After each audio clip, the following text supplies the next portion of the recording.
Assalamualaikum warahmatullahi wabarakatuh. Selamat pagi para pemirsa yang dirahmati Allah. Kembali lagi bersama saya Dr. Gita Dwi Desyani dalam program acara ASI Aku Sayang Ibu, persembahan Hospital TV Sultan Agung, sebuah acara yang akan membahas seputar kesehatan ibu dan anak. Baik pemirsa, tentunya kami akan menyapa terlebih dahulu para pemirsa dimanapun Anda berada yang saat ini sedang menjalankan aktivitas. Semoga diberikan kemudahan dalam menjalankan segala aktivitasnya ya hari ini. Dan tentunya kami akan menyapa Bapak Ibu para pengunjung dan juga pasien di Rumah Sakit Islam Sultan Agung Semarang. Kami juga mengucapkan terima kasih atas kepercayaan pelayanan kesehatan kepada Rumah Sakit Islam Sultan Agung Semarang, dan juga kami mendoakan semoga diberikan kemudahan dalam menjalankan pengobatannya di Rumah Sakit Islam Sultan Agung Semarang. Baik pemirsa, kita akan membahas tema yang sangat penting, yaitu tentang imunisasi lengkap pada anak. Nah, tentunya sebagai orang tua kita sangat sekali ya menginginkan yang terbaik untuk anak-anak kita, dan juga saking ingin memberikan yang terbaik tentunya akan searching, kemudian akan mencari ilmu gitu ya tentang apa sih yang harus kita berikan. Nah, termasuk dari imunisasi lengkap. Sudahkah para mam di luar sana memberikan imunisasi yang lengkap pada anak? Nah, di sini nanti kita akan bahas bersama-sama dengan narasumber kita. Langsung saja kita sapa bersama-sama Dr. Pujiati Abbas, spesialis anak. Assalamualaikum Dr. Puji. Waalaikumsalam warahmatullahi wabarakatuh, Dokter Gita. Ya, bagaimana kabar hari ini dokter? Alhamdulillah baik, Dokter Gita. Terima kasih, alhamdulillah baik juga dokter.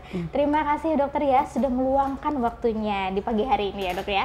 Baik, tema kita ini tentang imunisasi ya dok ya. Tentunya imunisasi itu memang sudah sering didengar dan juga harusnya sudah dilakukan ya dokter ya.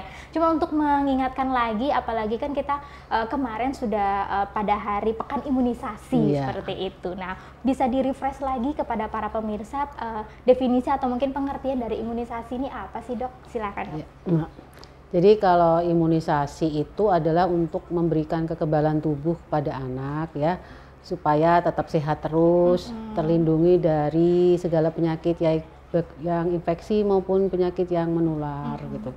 Nah, pada saat bayi lahir mungkin kekebalan dari ibunya lama-lama akan menurun sehingga anak harus diberi vaksin. Artinya untuk menimbulkan daya tahan tubuhnya itu harus diberi imunisasi, vaksin yang dibutuhkan oleh bayi. Jadi bayi itu sudah diprogramkan ya oleh pemerintah, di mana bahwa daya tahan tubuh bayi kalau sudah mulai lahir itu kadarnya di dalam tubuh yang tadi diberikan oleh orang ibunya dalam kandungan lama-lama menurun nih.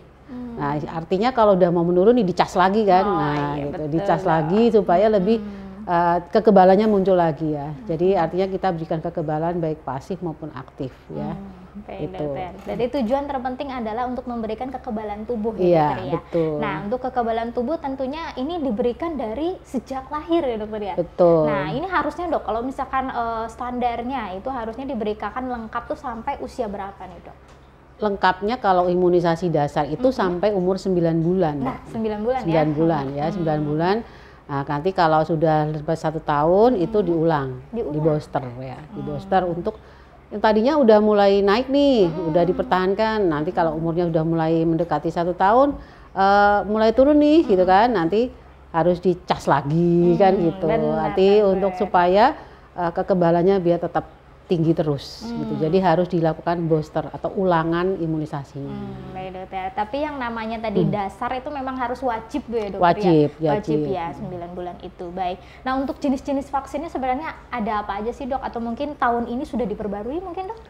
Ya, tahun 2023 itu memang ada dari IDAI ya, diberikan umur mulai dari 0 sampai 18 tahun karena anak umur 18 tahun yang belum menikah loh ya, itu masih dalam koridor anak ya, nah, karena masih jangkauan anak karena belum menikah. Tapi kalau udah menikah, kalau umur 16 tahun menikah ya berarti udah masuk dewasa. Iya, benar. Nah, itu imunisasinya ada imunisasi anak, bayi ya, ada anak remaja ya itu.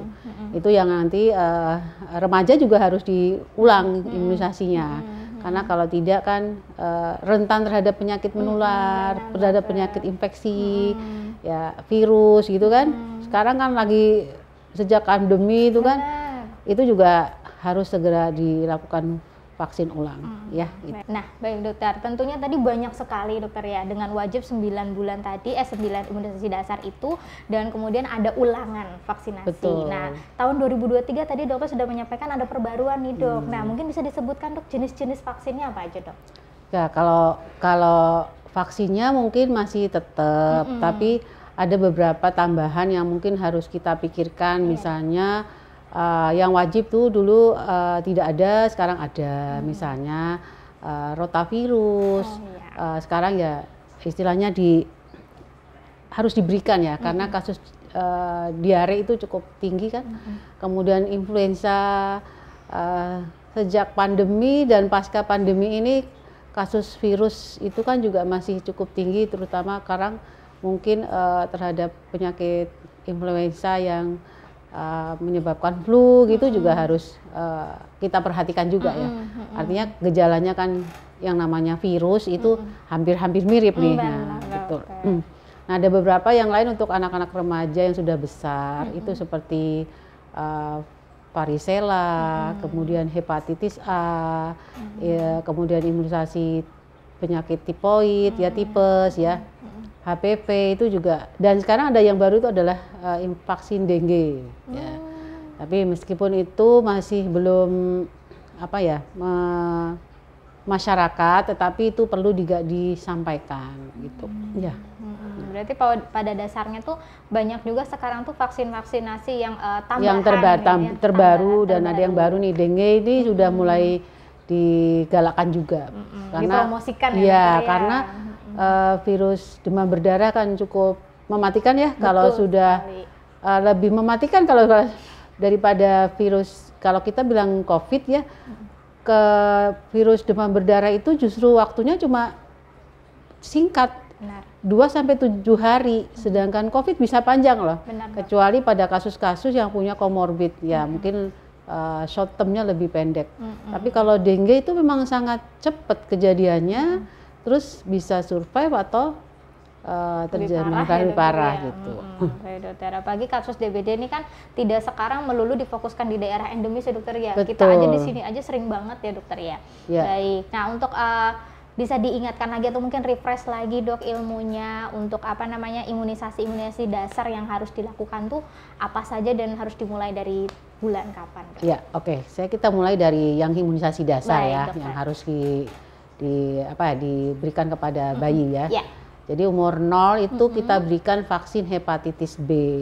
Ya, hepatitis B itu bersamaan dengan polio. Ya, polio itu umur 0 itu lahir diberikan. Nah, kemudian kita beri vaksin selanjutnya, dosis yang kedua itu umur 2 bulan. 2 bulan, kemudian selang 4 minggu, ya, selang 4 minggu. Jadi umur 2, 3, 4. Jadi dalam waktu umur 4 bulan dia mendapatkan 4 kali vaksin hepatitis B maupun polio ya.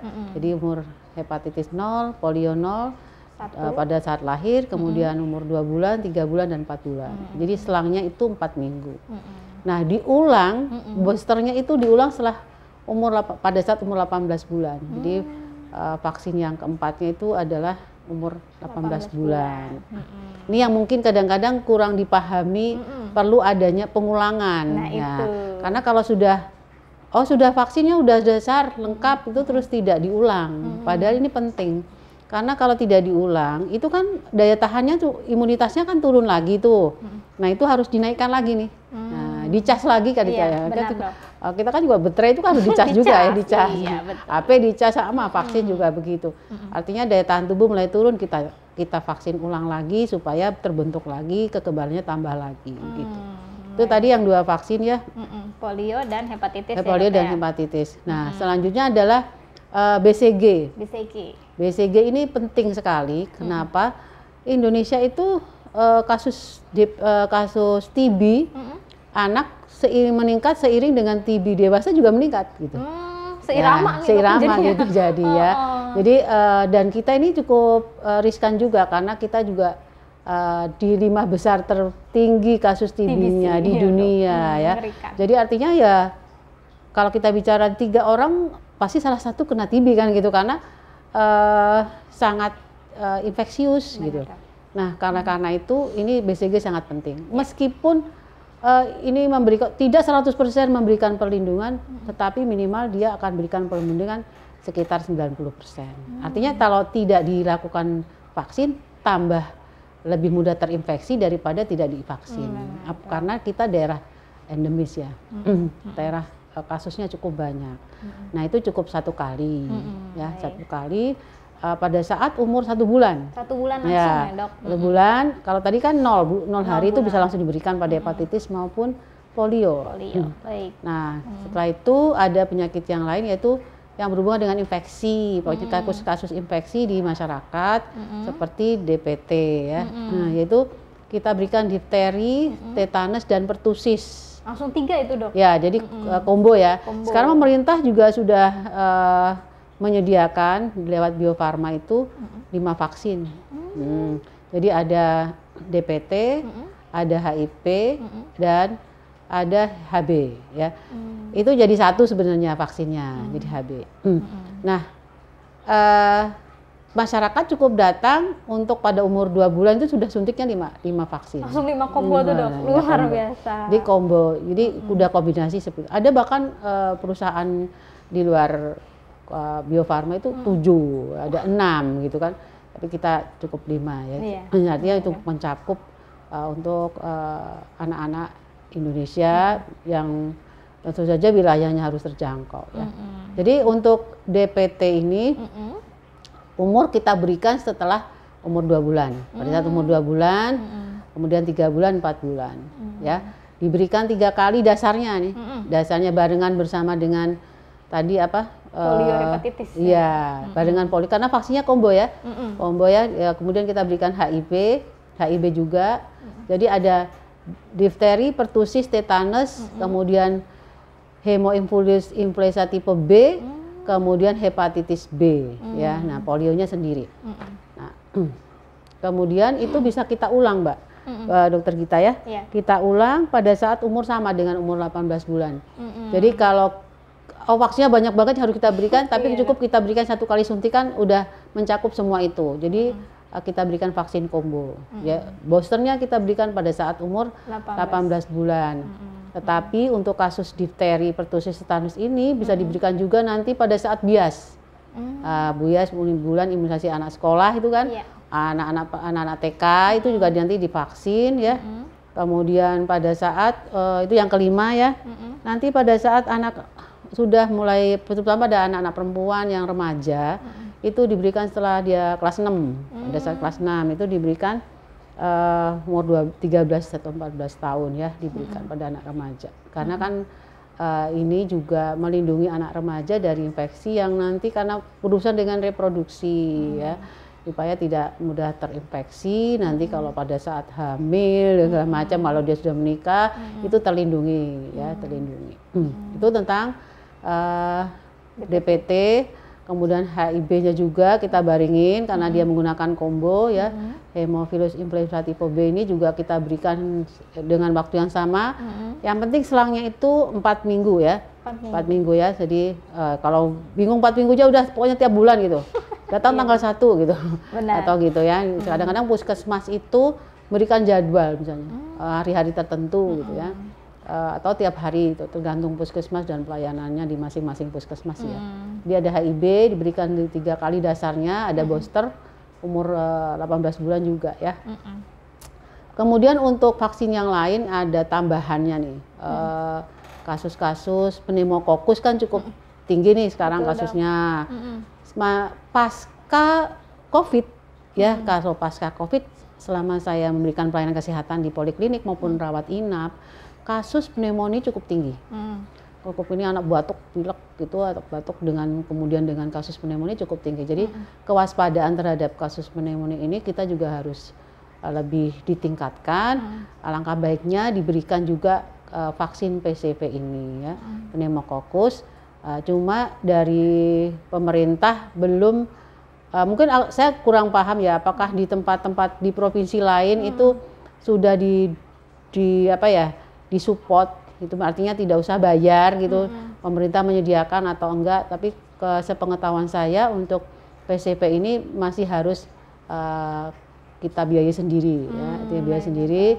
Ini tapi ini selangnya beda intervalnya ya. Itu tiap 8 minggu. Tiap 8 minggu. Tiap 8 minggu. Jadi misalnya kita berikan umur 2 bulan, kemudian nanti 4 bulan, 6 bulan, dan ulangannya nanti umur 1 tahun.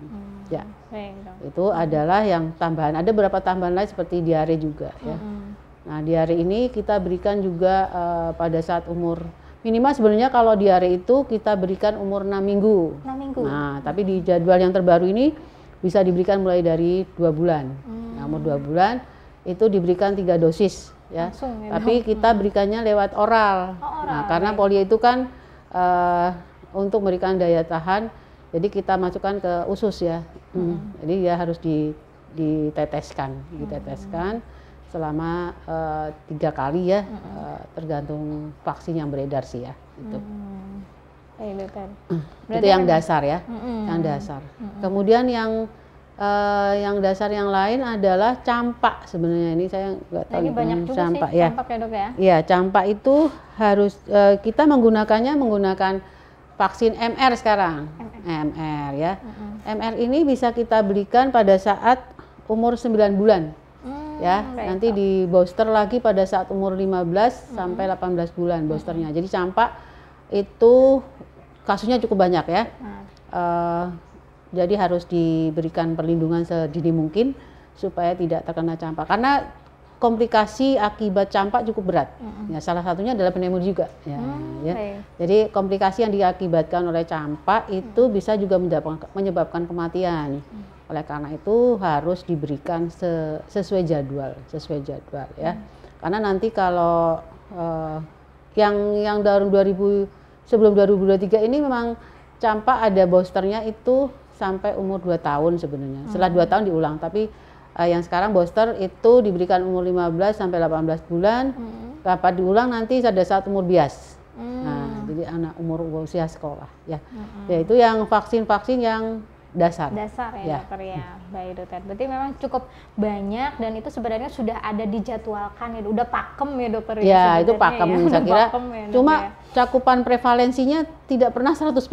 Nah ini pertanyaannya itu ya 100%. Jadi artinya bahwa kesadaran masyarakat untuk datang ke pelayanan kesehatan untuk mendapatkan vaksinasi itu masih tidak 100% gitu. Artinya masih ada bolong-bolongnya nih. Nah, itulah yang harus diantisipasi sebenarnya, bahwa masyarakat disadarkan untuk anak saya nggak sakit gitu. Misalnya begitu ya. Ya benar. Ngapain divaksin gitu kan. Artinya itu kita memberikan perlindungan terhadap infeksi, penyakit-penyakit infeksi yang mudah menular. Nah, pada anak, kenapa? Pada anak-anak itu kan sangat rentan, daya tahan tubuhnya tidak seperti pada orang dewasa, jadi mudah terkena penyakit. Sedikit batuk pilek, ketemu temannya pilek, ikut juga pilek, juga. Jadi artinya kita berikan perlindungan itu untuk agar supaya anak tetap sehat, anak tetap tumbuh kembang optimal, bisa beraktivitas dengan baik gitu. Baik dokter, memang tugas bersama ya dokter ya. Dan tadi juga sudah ditekankan bahwa imunisasi dasar yang memang harus wajib itu sebenarnya tidak cukup sekali dilakukan. Bahkan ada jenis-jenis vaksin yang memang harus diulang ya dokter ya. Kadang-kadang kan ada masyarakat yang pahamnya, udah saya udah kok suntik polio. Ternyata setelah dicek di bukunya, ternyata cuma sekali. Yang ulangannya belum, seperti itu contohnya ya dokter ya. Baik dokter. Nah tentunya kalau misalkan dia melakukan vaksinasi tapi jadwalnya terlambat nih dok, ada efek sampingnya nggak sih dok, atau mungkin ada jadi tiba-tiba vaksinnya tidak berpengaruh, atau mungkin ada berpengaruh tentang kekebalan tubuhnya dok gitu? Kan tadi saya sebutkan bahwa vaksin itu kan harus diulang-ulang karena untuk menimbulkan efek kekebalannya biar muncul gitu kan. Benar. Nah kalau ada anak yang terlambat misalnya kan tadi terlambat. Tidak ada kata terlambat dalam vaksinasi. Artinya kalau sudah merasa, anak saya terlambat 2 minggu kah atau 1 bulan, ya segera bawa ke pelayanan kesehatan, puskesmas atau rumah sakit untuk mendapatkan vaksin yang kekurangan tadi itu.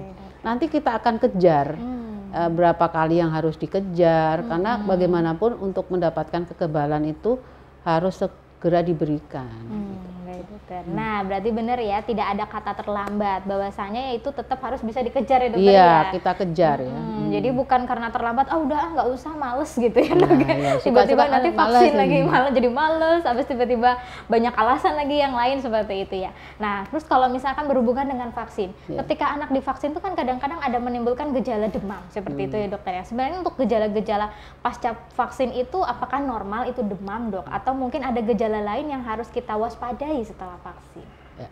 Jadi ada beberapa vaksin yang bisa menimbulkan gejala panas, demam ya. Itu namanya KIPI. KIPI, Ya, apa ini dok?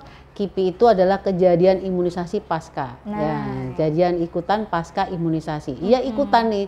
Jadi bisa aja pada saat habis di DPT anaknya panas. Nah, cuma yang harus diantisipasi adalah kalau ada resiko dalam keluarga panas tinggi anaknya kejang. Nah, jadi artinya bahwa ini bukan kambing hitam gara-gara vaksinnya, karena ada KIPI-nya ini tadi bisa salah satunya adalah memang panas. Nah, pasti dokter itu akan memberikan nasihat bahwa kalau habis divaksin, misalnya kalau kecenderungannya dia panas, itu harus segera diberikan turun panas. Bahkan diulang nanti 4 jam kemudian dikasih turun panas.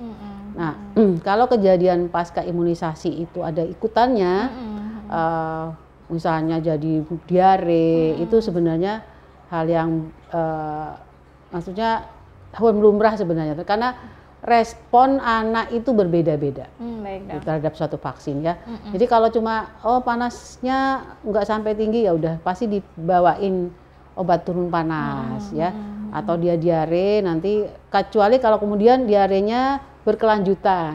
Nah, itu harus segera diobati juga dan lapor kepada petugas kapan dilakukan imunisasi, nanti akan dicatat semuanya tentang vaksinnya, produknya siapa, itu di labelnya itu akan dicatat. Label, tanggal, nomor register, ya, kadaluarsa dan segala macamnya itu harus dilaporkan dan dicatat dan dilaporkan ke Dinas Kesehatan Kota. Apakah ini benar-benar kejadian KIPI? Ya, kalau ada kejadian KIPI, ia akan ditindaklanjuti oleh tim KIPI, baik dari Dinas Kesehatan Kota maupun provinsi dan bersamaan dengan tim KIPI IDAI.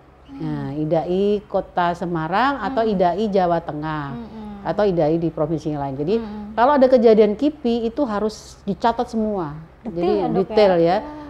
Vaksinnya itu harus benar-benar slotnya itu dilihat, nomor register, tanggal expirednya, terus buatan segala macam. Terus apakah ada vaksinnya memang sudah kadaluarsa atau gimana, kesalahan misalnya human error itu kan kadang-kadang, oh ini sebenarnya tanggal kadaluarsanya itu masih lama, tapi karena salah cara menyimpannya itu bisa jadi rusak vaksinnya ya. Jadi ada di vaksin itu namanya PVV, vaksin file monitor (VVM). Ya, itu apakah warnanya itu memang sudah berubah hitam atau kalau di bahasanya vaksin itu VVM-nya warnanya ungu. Di tengahnya itu putih. Nah, apakah yang putih ini berubah jadi ungu yang sama, yang bersama? Itu berarti sudah rusak. Itu yang harus diwaspadai. Jadi semua dicatat itu dan dilaporkan ke Dinas Kesehatan. Dan nanti akan pasti ditindaklanjuti oleh tim KIPI.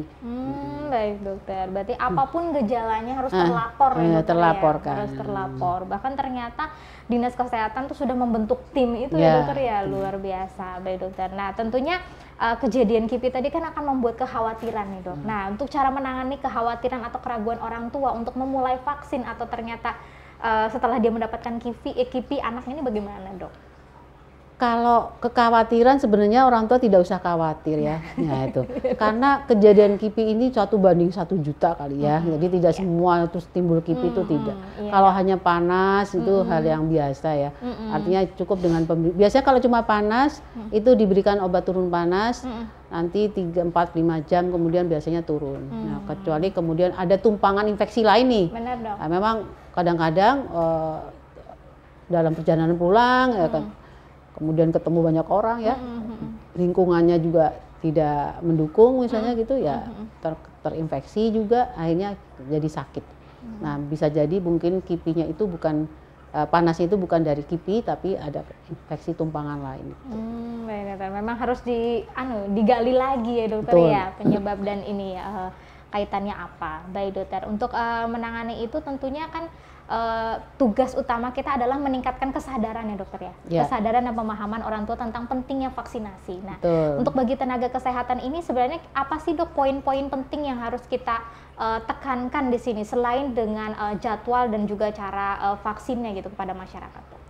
Ya, untuk tenaga kesehatan tentunya memberikan kesadaran kepada keluarga dan lingkungan ya, bahwa pentingnya vaksin ini untuk memberikan kekebalan dan untuk menjaga kesehatan pada anak supaya tidak mudah tertular penyakit infeksi terutama ya, karena ini kan lebih banyak ada infeksi ya, baik virus maupun bakteri ya. Sehingga anak kalau divaksin terlindungi dari segala penyakit kan akan jadi sehat, tumbuh kembang optimal, anak bisa berprestasi dan sebagainya. Sekolahnya juga jadi tidak mudah sakit. Baik dokter. Nah sekarang bagaimana dok cara merayu kalau misalkan ada orang yang menolak vaksin nih dok? Nah harus dicari tahu nih kenapa menolak gitu kan, gitu kan. Kadang ya memang sekarang itu provokasi, ada sih beberapa golongan, ada segolongan atau segelintir orang yang kemudian untuk mencari keuntungan diri sendiri kemudian memprovokasi untuk tidak diberi vaksin. Padahal sebenarnya ada bisnisnya yang sedang dijalankan untuk supaya vaksinnya itu tidak dikerjakan, dia memberi kembali kepada apa yang diprovokasikan si X ini gitu. Memang beberapa waktu yang lalu ada kejadian ya, di beberapa daerah itu ada orang-orang tertentu yang tidak bertanggung jawab untuk masyarakat tidak melakukan vaksin. Ujung-ujungnya ternyata dia jualan herbal kayak gitu, bahwa dengan herbal aja udah cukup sembuh gitu artinya. Nah inilah yang harus kita sebagai masyarakat harus lebih cerdas gitu ya, karena penyakit-penyakit infeksi menular ini tidak bisa diatasi hanya dengan herbal gitu. Benar dokter, berarti emang harus pintar-pintar memilah informasi betul dokter ya. Baik dokter, agar tidak tadi terprovokasi salah satunya. Nah oke dok, ini pesan-pesan yang penting yang harus disampaikan kepada pemirsa terkait tema kita hari ini apa nih dok? Silakan. Artinya supaya masyarakat itu untuk lebih sadar memberikan vaksinasi atau datang ke pelayanan kesehatan untuk apa, agar supaya anaknya ini untuk mendapatkan imunisasi yang lengkap, dan tentu saja setelah lengkap dasar lengkap kemudian diikuti dengan boosternya ya. Jangan mudah terprovokasi oleh orang-orang atau oknum-oknum tertentu yang justru akan mengambil keuntungan dari provokasi tersebut. Kenapa hal ini penting? Supaya anak-anak Indonesia itu tetap sehat ya, tidak mudah sakit ya. Artinya anak-anak akan tumbuh kembang sebagaimana potensinya. Luar biasa. Baik pemirsa, seperti yang sudah dijelaskan oleh Dr. Pujiati ya, bahwasanya kita itu apalagi dari anak-anak ya, bahkan dari bayi itu lahir sudah harus wajib diberikan vaksinasi, dan tentunya vaksinasi dasar yang sudah disebutkan tadi itu memang harus benar-benar dilengkapi. Ingat, Dr. Puji tadi sudah berpesan tidak ada kata terlambat ya untuk vaksinasi. Jadi kalau misalkan sehari 2 hari ternyata terlambat jadwalnya, nggak apa-apa, langsung aja datang untuk vaksinasi, kemudian nanti akan dijadwalkan, bahkan bisa dikejar ya untuk vaksinasinya. Tentunya dari vaksinasi dasar tadi ada beberapa vaksinasi ekstra atau tambahan untuk meningkatkan atau membooster imunitas dari anak kita. Seperti itu ya. Baik pemirsa, tidak terasa kita sudah menemani Anda semua. Jangan lupa kita juga akan mengucapkan terima kasih nih kepada Dr. Puji. Terima kasih dokter atas ilmu dan sharingnya. Semoga bisa bermanfaat untuk kita semua. Amin. Amin amin ya rabbal alamin. Baik pemirsa, sampai di sini dulu perjumpaan kita. Jangan lupa saksikan ASI Aku Sayang Ibu di channel YouTube RSI Sultan Agung Semarang. Jangan lupa di like, subscribe, dan juga nyalakan tombol notifikasinya biar tidak ketinggalan ya tema-tema kita yang baru setiap minggunya. Baik pemirsa, saya Dr. Gita bersama kru yang bertugas hari ini mohon undur diri. Sampai jumpa minggu depan. Wassalamualaikum warahmatullahi wabarakatuh.